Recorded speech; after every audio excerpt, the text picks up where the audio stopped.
namin pinag-usapan yun eh. Ang aming pinirmahang paksa ay patutunayan ko si Kristo ay tunay na Diyos at sana ang trabaho niya lang tutulan ang pagiging tunay na Diyos ni Kristo. Ay ang ginawa ng aking maginoong kausap, pumunta sa ang Diyos, ang Ama. Tutol ba kami doon? Hindi. Pumunta sa bilang ng Diyos na iisa ang tunay na Diyos. Tutol ba kami na iisa ang tunay na Diyos? Hindi. Kaya wala siyang nagiba sa aking pinatunayan.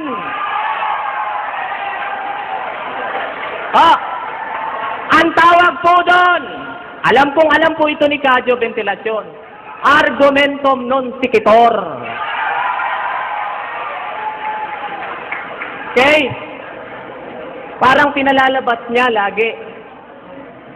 Pinipresume niya na, na hindi yon ang aming paniniwala. So lahat pinipresume niya, parang sinasabi niya, hindi namin pinaniniwalaan na ang Diyos ay Ama o ang Ama ay Diyos. Okay? Dapat, tutulan niya ang aking pinatutunayan na si Kristo ay tunay na Diyos. Ang totoo, ang ginawa niya, kinontra niya lang yung mga talata ko patungkol sa pagiging manlilikha ni Kristo. Pero hindi niya natutulan yung mga talatang ginamit ko patungkol sa sinabi na si Kristo ay manlilikha.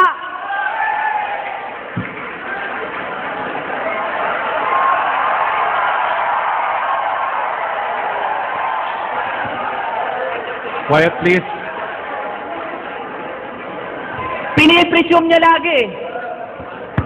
Fallacy of presumption yon. Okay? Fallacy. Kaya pumasok ang aking kausap, puro sa fallacy. Okay? Puro presumption. Kaya ito, mga kaibigan, uulitin ko. Ang aming paksa dito ay patungkol kay Kristo. Hindi patungkol sa Ama, hindi rin patungkol sa kung ilan ang bilang ng Diyos, kundi patungkol sa kung si Kristo nga ba'y tunay o hindi tunay na Diyos. Okay, tingnan niyo po.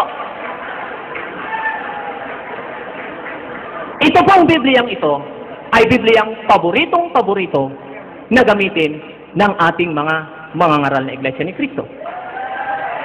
George Lambsa. Titingnan natin kung si Lambsa ay tutol na si Kristo ay Diyos. Total, paborito niyong gamitin ito. Kini-question niyo mang binanggit ko kaninang paraphrase Bible. Pag kami ang gumamit, may tutol kayo. Pag kayo ang gumamit, wala kayong tutol. Pag kami ang gumamit sa mga paraphrase Bible, tinututulan nyo at kini-question nyo ang otoridad ng salin na yan. Pero pag kayo, hindi nyo naman pinapaliwanag kahit sa programa kung ito'y paraphrase o hindi. Okay. Tingnan natin ang sinasabi ni Lambsa patungkol sa ating Panginoong Diyos o ang ating Panginoong Kristo kung siya ay tunay nga bang Diyos o peke. Okay? Titingnan natin dito po sa Juan 1:1. Tingnan niyo po. The Word was in the beginning, and that very Word was with God, and God was that Word. Tingnan niyo po, pati pala itong paborito niyong salin, kumakampi patungkol sa temang ito sa amin. Ngayon, ang sabi ni Kadyo Ventilasyon kanina, may tinatago ako. Yung tungkol sa Hebreo 1:8 na meron yung isa pang salin. Actually, Kadyo hindi lang dalawa ang posibleng salin nun, kundi 3 Alam kong alam mo yan. Alam kong alam mo yan. Dala ko yung Greek Grammar Beyond Basic na ginagamit nyo rin sa inyong programa.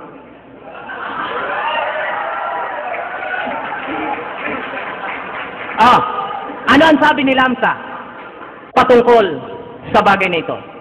Paborito niyo pong salin nito.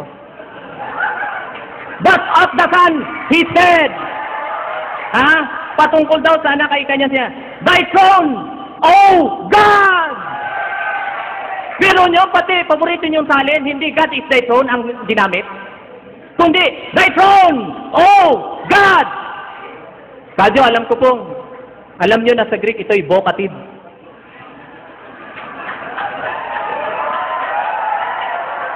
Vocative. Thy throne, O God. So wala po akong itinatago. Porque ba hindi ko binanggit, ibig sabihin, itinatago ko na? Ha? At saka kung sasabihin nyo, yun lang binasa mo kasi pabor. Kayo rin naman po, ganun ang ginagawa nyo Pag kami ang gumagawa, na binabasa namin yung mga salin pabor sa amin, parang masama ang loob nyo. Dapat patat lang. Ha? Dapat patat lang. Okay.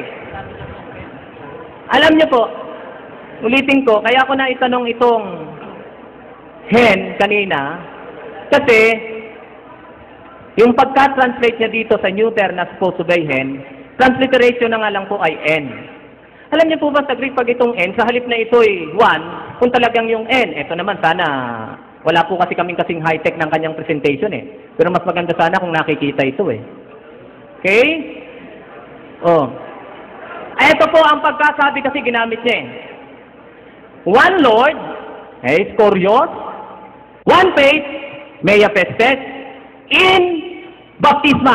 Alam niyo kung ita-translate ito talaga sa word for word na pagkasalin dahil mukhang ayaw niya po ng paraphrase. Magiging ganito po ito. One Lord, one faith, in baptism, hindi one. Ito po, kanya po ito.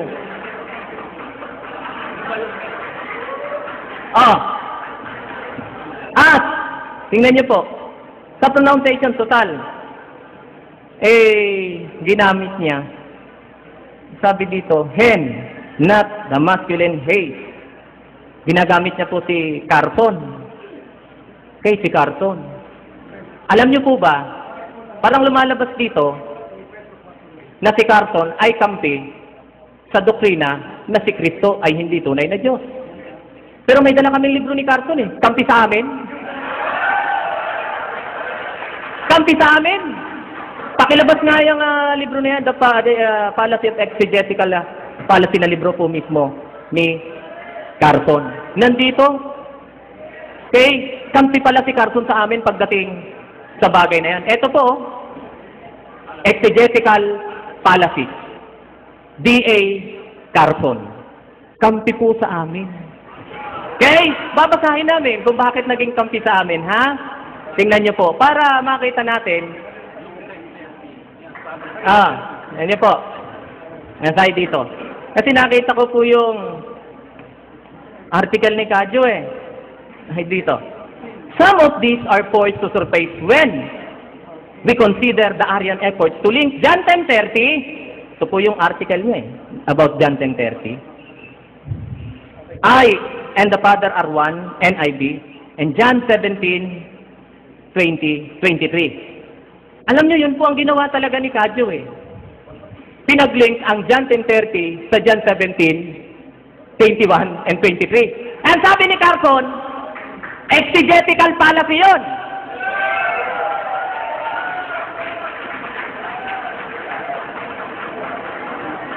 Salamat po dito sa inyong article. Malaki pong naitulong nito sa akin.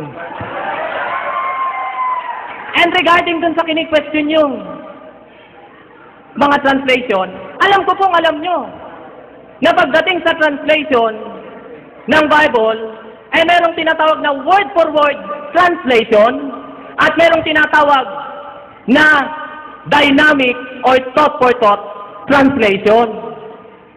Kaya, pag gumamit ka ng paraphrase Bible, hindi ibig sabihin, hindi na totoo. Dahil ang paraphrase version ay kinukuha hindi yung word for word na nakita sa mga Greek manuscript o Hebrew manuscript, kundi yung essence, yung mensahe ng talata.